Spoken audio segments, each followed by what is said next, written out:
Indonesia, negeri kepulauan yang terbentang luas dari Sabang sampai Merauke, dihuni oleh lebih dari 270 juta jiwa dengan ratusan suku, ratusan bahasa, dan segudang ragam budaya yang hidup berdampingan. Musik di negeri ini bukan sekedar hiburan, ia adalah sarana ekspresi, pelarian, bahkan bentuk perlawanan yang halus. Dari alunan gamelan yang sakral, lantunan pop romantis, sampai gegap gembita dangdut koplo, musik hadir di setiap denyut kehidupan masyarakat. Namun, di balik dominasi musik-musik yang akrab di telinga halayak, ada satu genre terus berdiri tegak, meski kerap dianggap berisik, bahkan ekstrim. Musik metal. Genre ini mungkin bukan yang paling sering diputar di radio, bukan juga yang mendominasi trending di YouTube atau Spotify.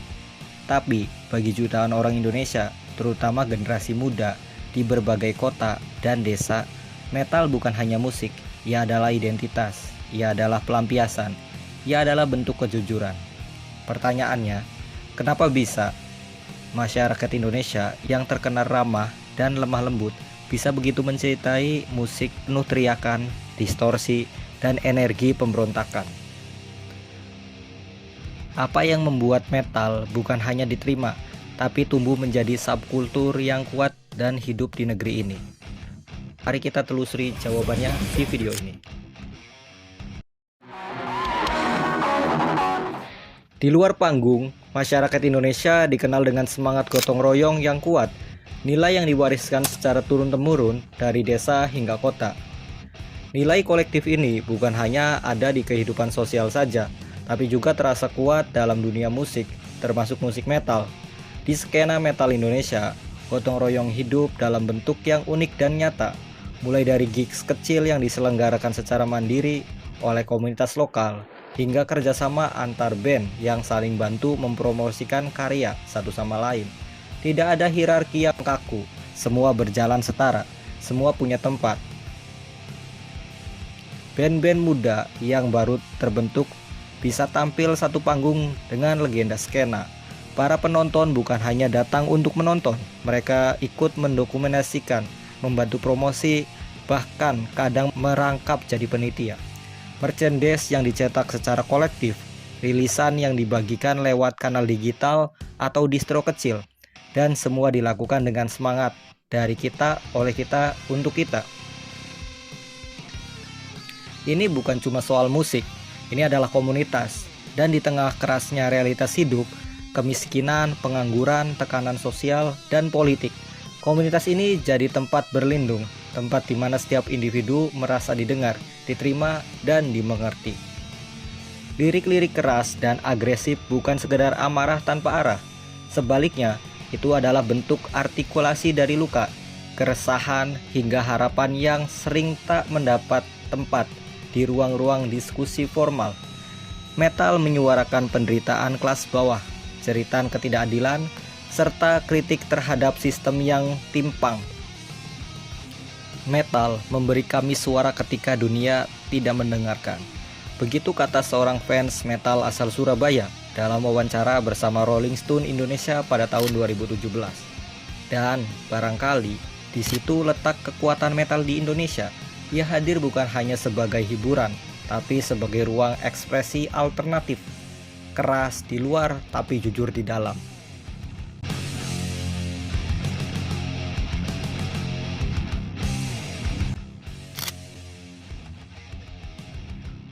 Satu hal yang membuat metal Indonesia begitu unik adalah kemampuannya berdampingan dengan nilai-nilai yang secara kasat mata tampak bertolak belakang. Salah satunya religiusitas. Di banyak tempat di dunia, metal sering diidentikan dengan ateisme, nihilisme, bahkan simbol-simbol yang dianggap kontroversial secara spiritual. Namun, di Indonesia, hal itu tidak selalu berlaku. Di sini, metal dan agama tidak harus saling menegasikan. Sebaliknya, keduanya justru sering hidup berdampingan. Kita bisa melihat contoh nyata dari band-band seperti salah satunya Jasad, unit brutal death metal asal Bandung yang tidak hanya memainkan musik ekstrim, tapi juga mengangkat unsur budaya Sunda ke dalam lirik, estetika visual, hingga panggung pertunjukan mereka. Tradisi lokal, kepercayaan spiritual, dan ekstremitas musik metal dibaurkan menjadi satu kesatuan yang utuh. Contoh lainnya datang dari Purgatory, band metal asal Jakarta yang sejak awal tahun 2000-an dikenal dengan lirik-lirik bertema spiritualitas dan perjuangan batin dalam konteks Islam. Mereka bukan hanya memainkan musik keras, mereka menyisipkan nilai-nilai moral dan religius dalam karya mereka, menjadikan metal sebagai media dakwah kultural. Menurut riset dari Universitas Padjadjaran pada tahun 2021, sebanyak 68% fans metal di Indonesia menyatakan bahwa agama tetap menjadi nilai penting dalam hidup mereka. Angka ini membantah stereotip yang sering dilekatkan pada komunitas metal sebagai kelompok anti-agama atau bebas nilai. Inilah bukti nyata bahwa metal di Indonesia tidak hanya menjadi tiruan dari budaya barat. Ia telah mengalami proses adaptasi, kontekstualisasi, bahkan indigenisasi. Di tangan musisi dan komunitas lokal, metal dibentuk ulang agar selaras dengan nilai-nilai budaya dan spiritual yang hidup dalam masyarakat. Maka, jika di negara lain metal dianggap sebagai bentuk pemberontakan terhadap struktur religius, di Indonesia metal justru bisa saling berpanjangan tangan spiritual.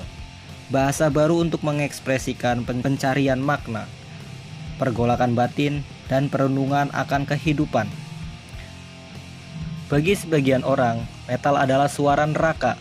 Tapi bagi banyak metalhead di Indonesia, justru di sanalah mereka menemukan jalan menuju surga dengan cara mereka sendiri.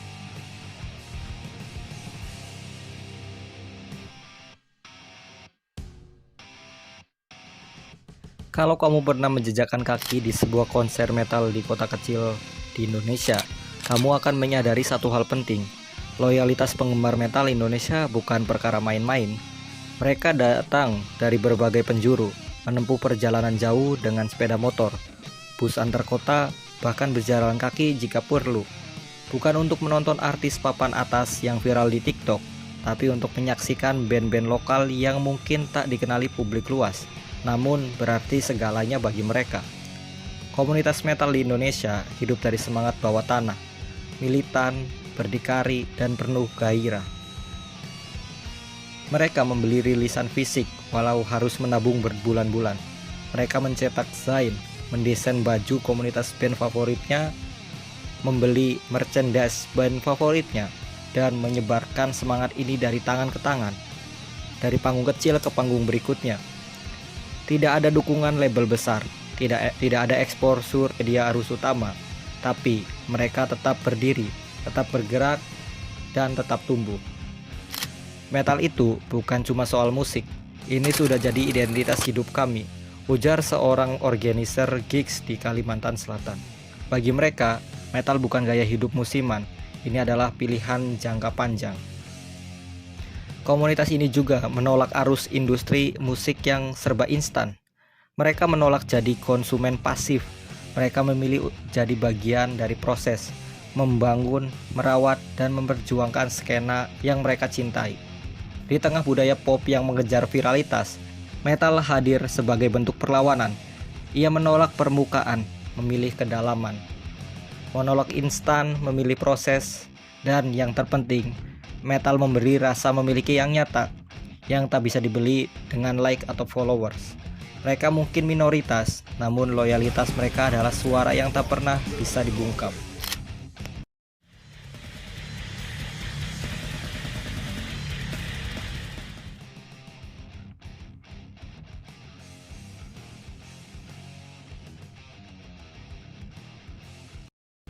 Jadi, kenapa masyarakat Indonesia sangat mencintai musik metal? Bukan sekedar karena dentuman drum dan riff gitar yang keras, bukan pula karena citra gelap atau pemberontakan tanpa arah. Metal di Indonesia adalah cerminan jiwa kolektif, ekspresi yang dalam, dan perlawanan yang bermakna. Ia menyatukan perbedaan budaya, agama, dan latar belakang sosial dalam sebuah ruang yang memberi suara bagi mereka yang sering tak terdengar. Di tengah kerasnya realitas hidup, metal menawarkan pelarian sekaligus pengakuan. Ia adalah bahasa yang jujur untuk mengekspresikan rasa sakit, harapan, dan pencarian makna.